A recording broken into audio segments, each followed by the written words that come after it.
பெண்கள் எல்லோருக்குமே தெரியும். இந்த ரூ. 1000 வந்து ஒரு பெரிய ஒரு விஷயம் மாரி. இன்னைக்கு பார்த்தீங்களா? இவங்க ஆட்சிக்கு வரும்போது ரூ. 4 ரூ. 3000 இருந்த முட்டை இன்னைக்கு ரூ. 7000. ரூ. 7,000 ம். அதுதான் மெயினா நானும் சொல்ல வந்தேன். என்ன விலைவாசி எங்கேயோ போய் நிக்குது. அது மட்டும் இல்லாம, அவர் அந்த கரண்ட் பில் சம்மந்தப்பட்ட விஷயங்கள்லேருந்து எவ்வளவு தூரம் வந்து ஒரு மாச செலவு எக்ஸ்ட்ரா வந்திருக்குங்கிறது எஸ்.ஜே. சூர்யா அவர்கள் வந்து 2 தினங்களுக்கு முன்னாடி போட்டிருந்தார். அவரோட ட்விட்ல பார்க்கும்போது இவங்க குடுத்த பணம் வந்து ஒரு இதாவே கூட தெரியாத அளவுக்கு இருந்துச்சு. ஸோ அந்த அளவுக்கு இருக்கும்போது இவங்க நேத்து சொல்லும்போது கூட முதல்வர் சொல்றாரு, "நான் ரூ. 1000 புதுமை பெண் திட்டத்தில ஒரு ரூ. 1000 குடுக்குறேன். இத வச்சு தான் உங்களுடைய கல்வி வளர்ச்சி அடையுது." கல்வி மட்டும் இல்ல. வீடு வீடு கட்டிட்டாங்க. கட்டி வெளிநாட்டுல போய் ஆப்ரேஷன் பண்ணிட்டாங்க. அதோட சொன்னாருண்ணே, வெளிநாடு கல்வி வெஜிடபிள் வாங்கி சாப்பிடு நல்ல வெஜிடபிள் வாங்கி சாப்பிடு. இவங்க விட்டா நான் வந்து இந்த கார் வாங்கியிருக்கேனே, அது இந்த ரூ. 1000 இந்த 1000 மிச்சப்படுத்தா கார் வாங்கிக்கிறேன்ற அளவுக்கு போவாங்க. ரூ.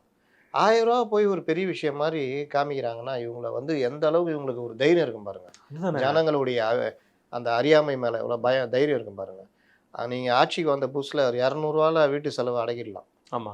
இன்னைக்கு ரூ. 500 இருந்தாலும் பத்தாது. அப்ப நீங்க குடுக்குற ரூ. 1000 2 நாளைக்கு கூட தாளாது. இன்னொன்னு அந்த ரூ. 1000 எத்தன ரூ. 1000 டாஸ்மார்க்கு போகுதுன்னு தெரியாது. சரி நல்ல திட்டம் தான் குடுக்குறீங்க அப்படின்னா, அதனால என்ன யூஸு? அதையே வேற மாரி தொழில் முனைகிறதோ, இல்ல வேற எதுலயோ இந்த கறவை மாடு குடுத்தாங்களா, அந்த மாரி ஏதாவது குடுத்தாலாவது, அந்த வீட்டுக்கு ஒரு அசெட்டா மாறும். அதன் மூலியமா ஒரு வருமானம் வரும்.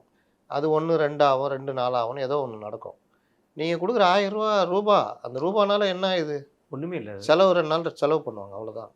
அத வச்சுக்கிட்டு ஒரு பெரிய என்னமோ இவங்கள்ட்ட ஒரு அம்மா சொல்றாங்க.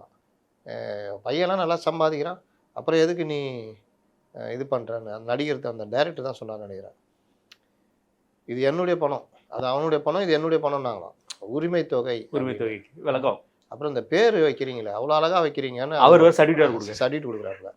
அது ஒண்ணு தான் நீங்க இந்த 5 வருஷத்துல இதுல என்னன்னா அந்த சிறப்பா பேர் வைக்கிறது தான் வரலாற்றுல நிக்குமாண்ணே. ஆமா. இவர் எப்படிப்பட்ட டைரக்டரா இருப்பார்ன்னு தெரியல. வேற என்ன பண்றது? உள்ள போயிட்டா தான் பேசி தானே ஆகணும்.